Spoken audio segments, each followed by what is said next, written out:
Someone asked me kung ano daw ang opinion ko pagdating sa frugal mindset versus abundance mindset.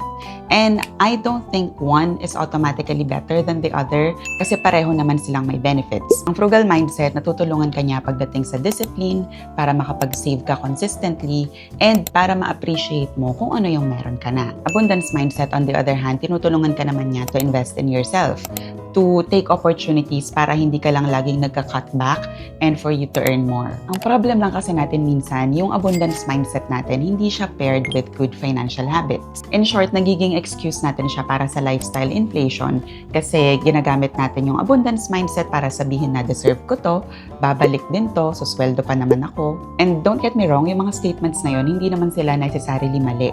However, kapag kasi mas mabilis yung paggastos mo ng pera kaysa sa pag-earn mo ng wealth, yung abundance mindset na yun, nagiging expensive optimism na siya. Para sa akin, ang healthiest middle ground is to have an abundance mindset pero make sure natin na meron siyang kasamang discipline at good financial habits.